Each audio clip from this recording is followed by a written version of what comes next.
यहाँ पे हमारे पास दो तरीके के रिलेशन दिए हुए हैं। डेफिनेशन वन में होता है, एक होता है एफटी रिलेशन, ठीक है, जिससे दोनों में कोई रिलेशन ना हो। तो जैसे मैं एक बहुत बड़े एग्जांपल लेके चलता हूँ, जैसे तुम्हारे में और शाहरुख खान में क्या रिलेशन, कोई रिलेशन नहीं है, नो रिलेशन। लेकिन नो रिलेशन किसका रिलेशन, कौन सा रिलेशन होगा वो, क्योंकि तुम में उसका कॉमन क्या है, फाई सबका सबसे कितना इनोसेंट है। तो इन दोनों में तो आपका एक कौन सा रिलेशन कहलाएगा, हमेशा एम्प्टी रिलेशन कहलाएगा। दूसरा रिलेशन कहलाता है तुम्हारा यूनिवर्सल, जैसा कि अभी हमने ये वाला एग्जांपल देखा। इसमें क्या हुआ, जो रिलेशन था वो पूरा ही कार्टेशियन प्रोडक्ट निकल के आ जाएगा, ठीक है। यानी जो a क्रॉस b या फिर a क्रॉस b का जो भी एलिमेंट होगा, अगर वो सारा रिलेशन होता है तो हमारा कौन सा रिलेशन कहलाएगा, वो यूनिवर्सल होगा। अब इन दोनों को हम कहते हैं कि ट्रिवियल, मतलब ये होते ही होते हैं, ये हमेशा एग्जिस्ट करेंगे आपके पास मार्केट में, या आ ही जाते हैं। ठीक, मेन जो आपको इस साल पढ़ना है वो पढ़ना है, पहले तो एक एग्जांपल दे रखा है, इसको समझ लेते हैं फटाफट। ए एक सेट है ऑल स्टूडेंट्स का बॉयज इन स्कूल, ठीक। Show that relation R in A given by this A is sister of B is the empty relation. बताओ, शो करो। बहुत आसान सवाल है। ए कह रहा है set of students of a boys school, ये कह रहा है ना, ये हमेशा ध्यान देना, बॉयज स्कूल से कह रहा है, पर रिलेशन तुमसे क्या मांगा है उसने, A B such that A is a sister of B। क्या ये पॉसिबल है, ये पॉसिबल ही नहीं है, क्योंकि लड़कों का तो सारे स्कूल है, लड़की कहाँ से आती है ना। Since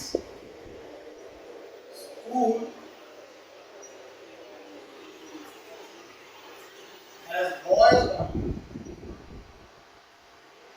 so A cannot be a sister and hence R is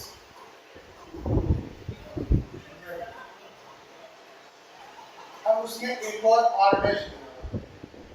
R dash में उसने क्या कहा है, वो कह रहा है कि AB the difference between heights of AB is less than 3 metre. यानी दो बच्चे हैं A और B, उन दोनों के बीच का हाइट का डिफरेंस 3 मीटर से कम है, क्या ये यूनिवर्सल ट्रैक होगा। 3 मीटर समझ लो 9 फीट हो गया, 9 फीट से ऊपर ही हो जाएगा, थोड़ा सा 9 फीट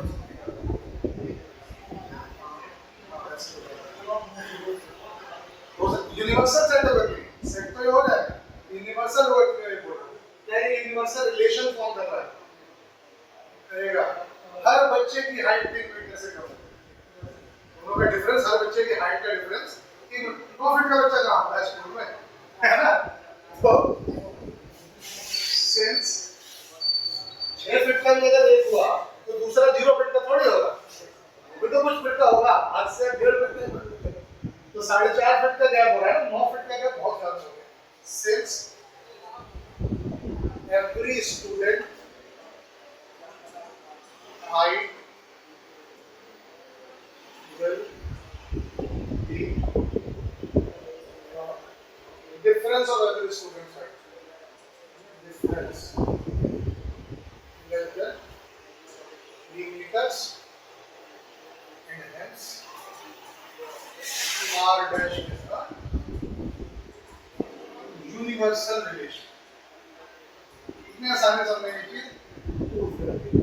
पेपर में सबसे ज्यादा आने वाला सवाल इस टॉपिक से ये है, रिफ्लेक्सिव, सिमेट्रिक एंड ट्रांजिटिव, और ये हमेशा यूज होगा, यहाँ से शुरू हो गया है, ये आपकी ग्रेजुएशन की ही यूज होगा, ठीक है। तो इसको बहुत अच्छे से समझ लेना। रिफ्लेक्सिव क्या चीज है, जैसे कि नाम से पता चला कोई चीज खुद को रिफ्लेक्स कर रहा है ना। मान लो कि अगर A किसी एक रिलेशन में आता है तो ऑब्वियसली A भी उस रिलेशन में आएगा। जैसे मान लो मैं एक अपने घर का बेटा हूँ, मैं अपने घर का बेटा तो रहूंगा ही रहूंगा, है ना। तो उस केस में क्या है कि वो रिलेक्स क्या हो जाएगा, तुम्हारा रिफ्लेक्सिव कहलाएगा। दूसरा होता है सिमेट्रिक, नाम से पता चलता है सिमेट्री होनी चाहिए, इतना इधर उतना, यानी अगर A B से रिलेट कर रहा है, B A से रिलेट कर जाए तो वो रिलेशन कौन सा कहला जाएगा, है ना। अब मुझे एक एग्जांपल को देखो, जैसे ए बी का भाई है, ठीक है, बी ए का भी भाई है। अगर दोनों लड़के हैं, जैसे मान लो A boy B boy,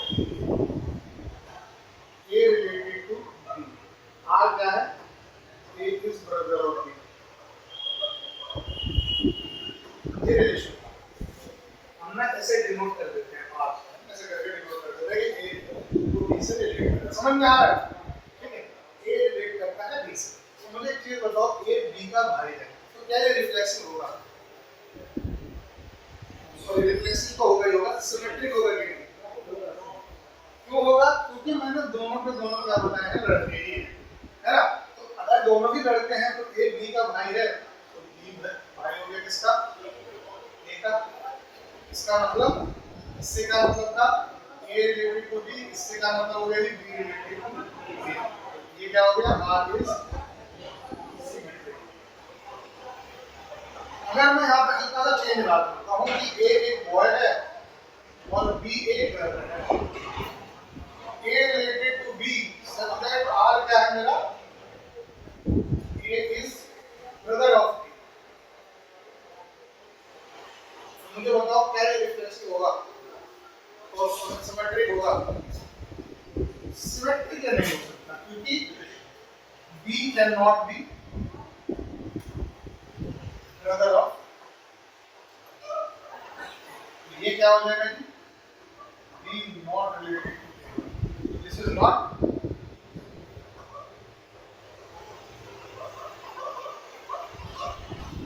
reflexive symmetric का कॉन्सेप्ट ले लो, ठीक है। और भी आप एग्जांपल आगे बहुत सारे एग्जांपल हैं, करेंगे आगे क्लास में, करते रहेंगे सब समझ। अगला चीज आता है ट्रांजिटिव। ट्रांजिटिव क्या चीज है? ए कोई एक एलिमेंट है, ए वो बी से रिलेट कर रहा है, बी सी से रिलेट कर रहा है, ए जो होगा वो भी सी से रिलेट करेगा, तब मैं उस रिलेशन को क्या कहूंगा, ट्रांजिटिव रिलेशन होगा। जैसे एक फैमिली में मैंने ले लिया 3 भाई, ठीक है, ए बी का भाई है, जैसे ले लो ए भी एक लड़का है, बी भी एक लड़का है और सी भी एक लड़का है, ठीक है। ए बी का भाई है,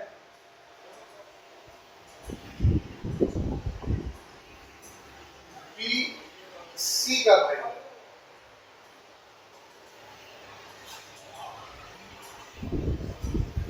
तो ऑब्वियस नहीं है कि ए बी सी का भाई होगा, होगा ना। ये जो रिलेशन होगा ये क्या हो जाएगा,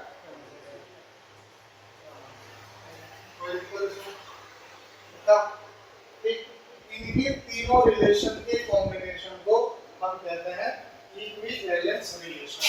क्या कहते हैं, equivalence relation. A relation R in a set A is said to be an equivalence relation if R is reflexive, symmetric and transitive। तीनों होना चाहिए, इनमें से कोई एक भी नहीं हुआ तो वो इक्विवेलेंस रिलेशन नहीं है, ठीक। चलिए एग्जांपल ट्राई करते हैं फटाफट। ट्राई करो, कह रहा है कि लेट P एक सेट है और ट्रायंगल्स इन द प्लेन, एक प्लेन में हर ट्रायंगल में एक सेट है, ठीक है, with relation R in P given by T1 T2, T1 is congruent to T2, ये दोनों रिलेशन है, T1 और T2 आपस में कॉन्ग्रुएंट है। आपको शो करना है कि जो R है एक इक्विवेलेंस रिलेशन है। ट्राई करो एक बार, सवाल समझ में आया? एक प्लेन है, मतलब मान लो एक प्लेन हो गया, 2D प्लेन है, एक ट्रायंगल है, उसमें ट्रायंगल दिए हुए हैं बहुत सारे, 2 ट्रायंगल आप उठा लो, शायद जितना उठा लो, वो कह रहा है कि उसमें रिलेशन क्या दिया है कि जो ट्रायंगल 1 है वो ट्रायंगल 2 से कॉन्ग्रुएंट है।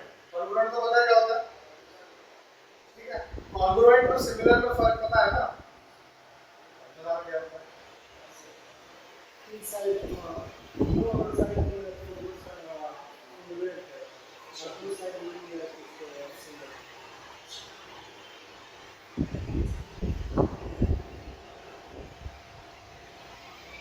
कैसे हो जाएगा ये, दो साइड इक्वल, सिमिलर और कॉन्ग्रुएंट का कॉन्सेप्ट ऐसा होता ही नहीं है। बहुत जो बेसिक भाषा में समझ लो, तो इतने भी कई जरूरत है, बेसिक बात में क्या होता है, सिमिलर और कॉन्ग्रुएंट में बेसिकली फर्क हो जाता है। कॉन्ग्रुएंट ट्रायंगल का सेम शेप होगा और सेम साइड होगा, सिर्फ ट्रायंगल नहीं, किसी भी फिगर की बात करता हूं, किसी भी ज्योमेट्री की बात करता हूं, साइज भी सेम होगा और शेप भी सेम होगा, तो वो क्या हो जाएंगे कॉन्ग्रुएंट। सिमिलर में क्या होगा कि शेप तो सेम होना चाहिए, साइज ऊपर नीचे हो सकता है।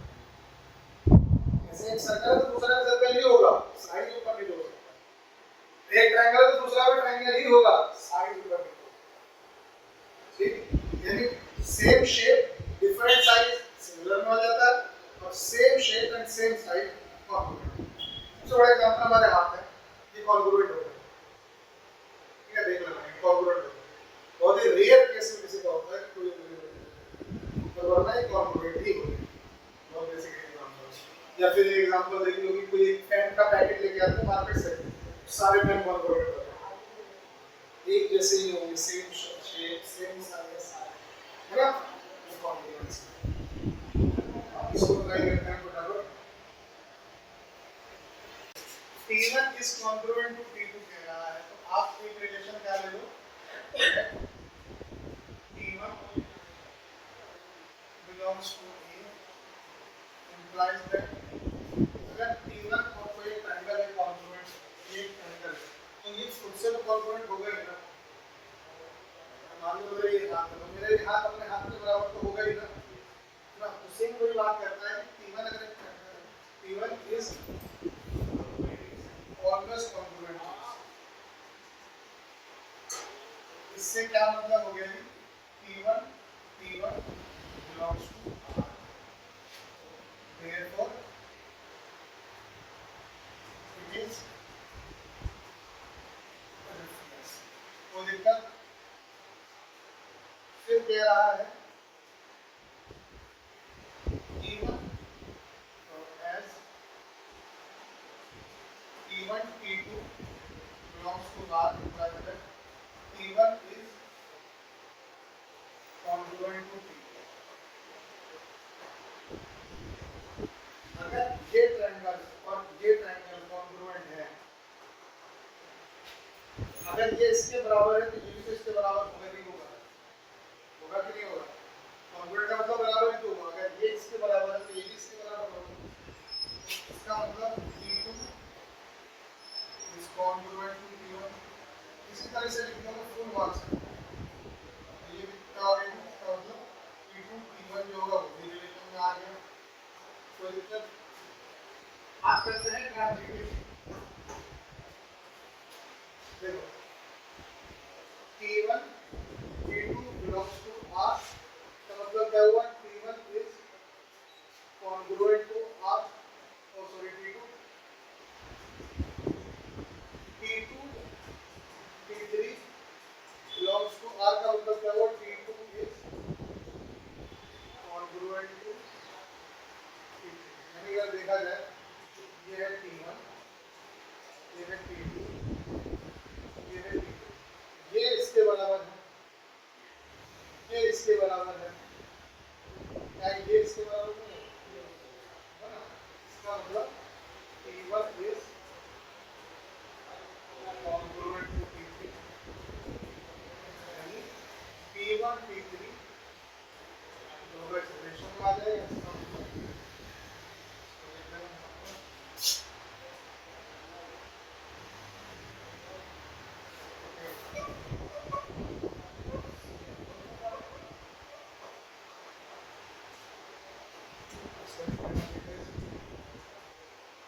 transitive and hence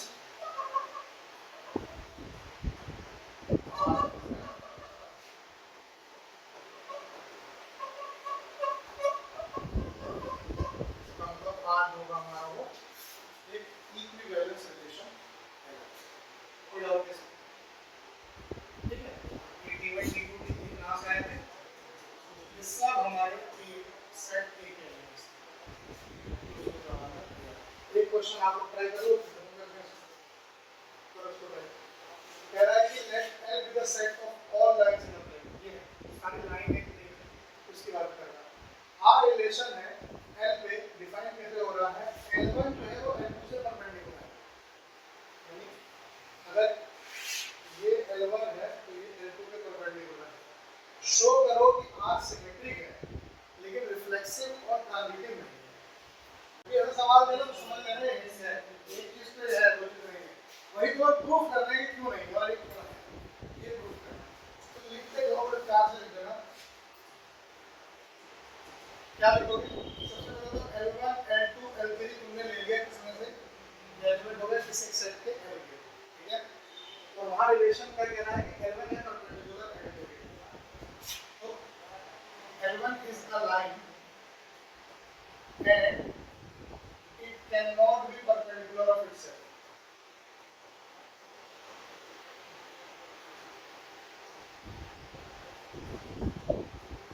मैं समझूंगा जैसे ये लाइन होगी मान लो L1, इसके ऊपर अगर दूसरी L1 लाइन चढ़ाता हूं मैं तो परपेंडिकुलर हो ही नहीं सकती, है ना?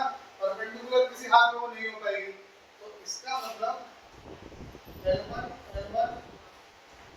does not belong to R. इसका मतलब it is not reflexive। एक नंबर आ गया, ठीक है? ये वाला फिर दे रहा है तुम ये बताओ ये सिमेट्रिक है। अब आ जाओ now L1 L2 belongs to R। इसका मतलब हुआ L1 is perpendicular to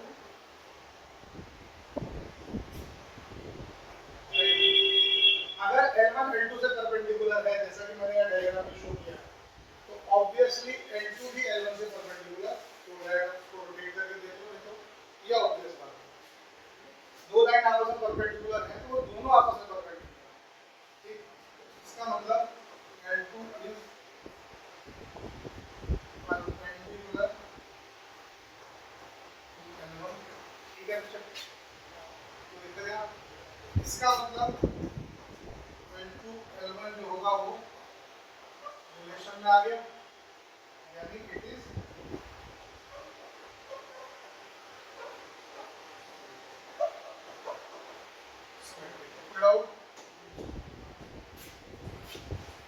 और क्या कह रहा है किसको ट्रांजिटिव बताओ। तो देखो now L1 L2 belongs to R का मतलब हुआ L1 is perpendicular to L2 का L2 L3 का मतलब क्या हुआ L2 is perpendicular to L3। समझ रहा डायग्राम बड़ा अच्छा कॉन्सेप्ट है। ये इससे परपेंडिकुलर है, इससे परपेंडिकुलर L2 से परपेंडिकुलर एक L3 भी आ गया। ये आपस में परपेंडिकुलर हो ही नहीं सकते, ये पैरेलल होंगे लेकिन ये परपेंडिकुलर कभी नहीं है, ठीक है? ध्यान से देखो कि ये दोनों लाइन परपेंडिकुलर है तो ये पैरेलल जा रही है L1 L3, है ना? बट ये परपेंडिकुलर नहीं हो सकती। L1 cannot be perpendicular to L2, है ना? It will be parallel। नहीं लिखोगे तो चलेगा, अरे समझने के लिए लिख दे रहा हूँ ये पैरेलल होगा। इसका मतलब L1 L3 जो है वो रिलेशन में नहीं होगी। इसका मतलब ये नॉट ट्रांजिटिव। अगर ये ट्रांजिटिव नहीं हुआ तो क्या ये इक्विवेलेंस रिलेशन कहलाएगा? नहीं कहलाएगा, क्योंकि इक्विवेलेंस होने के लिए तीनों चीज होना जरूरी है। तो एक भी नहीं होगा तो मुझे बताइए कोई डाउट कुछ सब क्लियर?